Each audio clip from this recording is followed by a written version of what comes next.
If you think moving from the US to Portugal is going to be like an endless vacation, think again. Let's get real. Life here in Portugal for Americans is not all sunshine and endless wine. We deal with challenges that people from other countries don't even deal with, and a lot of YouTubers don't even talk about. Your move is already going to seem overwhelming, and I want you to succeed. So in this video, I'm taking off those rose-colored glasses, and now I'm going to review 10 challenges here in Portugal that most Americans don't even think about until they're living here day to day.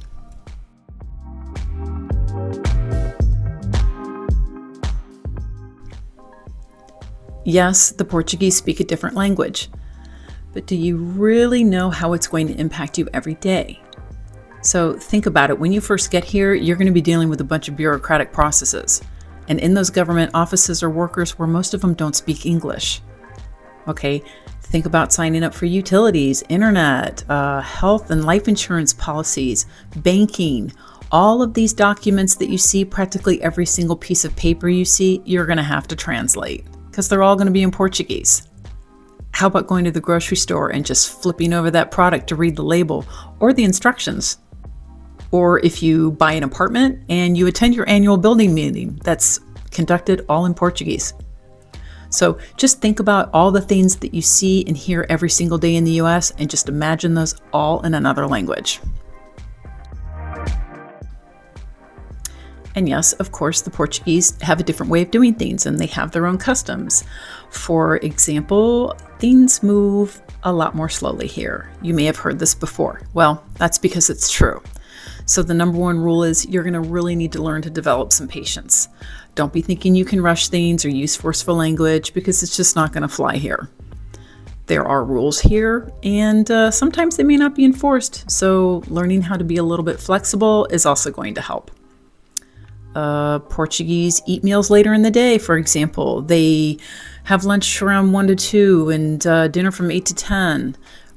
Stores may also open later and then maybe closed at part times during the day. So these little things you will have to adjust to. So the point is, don't be thinking that you can just pick up your US life and keep living it the same way here. Plan on adjusting to a Portuguese way of life. It will really help. Of course you've heard of the metric system, but when's the last time you actually used it? The US is like one of 3 countries in the world that still officially uses the imperial system. I think Myanmar and Liberia are the other 2. I mean, really? I mean, even Canada and Mexico officially use the metric system. So of course here, get ready to start converting things every single day. So when you go to the store, don't find things in pounds or ounces. They're going to be in kg. If you're cooking and you've got recipes here, well, they're going to be in centiliters and milliliters instead of ounces and cups. What about renting or looking to buy a home? It's not square feet, it's square meters. Things like that. So again, just get ready to start converting things every day. Yes, you'll be using the euro here in Portugal. But if you haven't been following how the US dollar's been performing against the euro, you better start. If you're planning on living off of your US income and investments here in Portugal, which of course most of you will be, then it's not just a matter of knowing what the current conversion rate is, but do you know what it's going to be like in the future? Well, Mr. President, with the current value of the dollar, do you think it's declined too much? No, I think it's great. I mean, the value of the dollar, look at the business we're doing. Excuse me? Talk about fake news.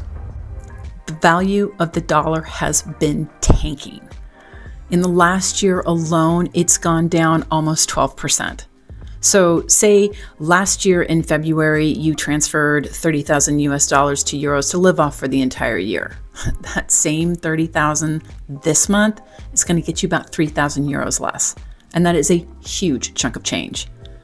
And with the current US tariffs and the policies in place, do you see it getting better anytime soon?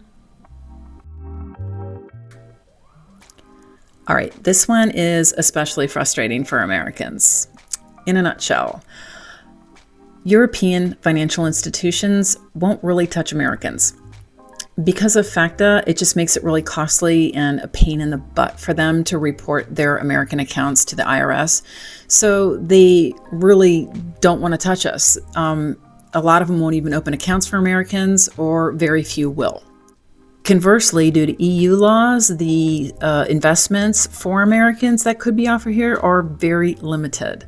So you're going to want to make sure that your investments in the US are all buttoned up and good to go. And like other Americans, you may want to consider looking into getting tax and financial professional help when you get here, preferably with people who are used to working with Americans. This one's right up there with the metric system. The US and its territories, along with a handful of other countries, are the only ones that use Fahrenheit. Everybody else uses Celsius. And you're going to be surprised how much you run into this here living in Portugal. And no, it's just not the weather. It could be for your health, cooking, or using your appliances. So just get ready to deal with those conversions as well. And we write the date, month, day, year, right? Well, they don't do that here. It's day, month, year. Just make sure you slow down your American brain and don't rush looking at your bills, your travel documents, etc. You don't want to make a mistake here and say miss your flight or not pay your bill on time. So just remember day, month, year. And when it comes to telling time, it's the 24-hour clock. So no more 1, 2 o'clock in the afternoon. You need to get used to looking at 1300, 1400, and so on. And of course, as an American, what would you know about universal health care? It's not like we have it in the US, right? Well, it is another thing you're going to have to get used to here in Portugal. But I'm going to get private health insurance, Gwen. Well, and that's fine. You probably will. And actually, it's probably required, if I recall, in getting your visa. Still, you have to register with the SNS here in Portugal. And when you do, you should log in and you should know how to operate your profile, know what it covers, request a doctor. There may be a time when you're going to need to use the national healthcare system, so you should know how it works. Also, case in point, you want to prepare a living will here in Portugal? That's done through the SNS. As Americans know, we're not the only ones that may deal with time difference, but it may impact your life, say, if you're working still your US job or US clients. So we are normally 5 to 8 hours ahead, depending on where you're trying to communicate in the US. If you're working, say, till midnight every night and you've just moved into a new community and want to make friends, that's going to be a little bit hard to do working those hours. Say also you miss your family and friends and they've got maybe events going on, virtual events that you can attend, but those are going to be limited for you because they're not going to schedule them around a Portugal time. So just keep this in mind when you're trying to integrate into your new life here in Portugal. And keep in mind the time change too. Not everyone springs forward and falls back at the same time. Portugal is about 2 to 3 weeks off from the United States. So when those times come around every year, just be prepared for them. And saving the best for last, this one is my favorite. So much so that I'm going to do a whole separate video on it. But just that gentle reminder for you Americans, once you have your Portugal residency and while you're still a US citizen, you will have the honor of filing taxes in 2 countries. Yes, maybe even state taxes too, depending on what state you've moved from. So keep that in mind. Isn't it great to be an American? And there you go. 10 things that can make it harder for Americans to adjust to a new life here in Portugal. And yeah, they may seem small, but they could get frustrating over time. So just by recognizing these now in advance, you'll already have a leg up in making your adjustment smoother. And by all means, don't let these get you down and make you think that, oh, I made the wrong move by moving to Portugal. Don't go there. Just remember the rule of slowing down, practice some patience, and then recognize all of the wonderful and rewarding things you get from living here in Portugal.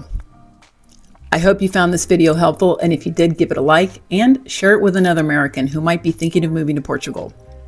And if you want more Portugal content, make sure to subscribe and keep coming back for more moving to Portugal tips, living every day in Portugal, or just fun and travel. in Portugal. All right, until the next one, this is Gwen with CORR Travel. Ciao.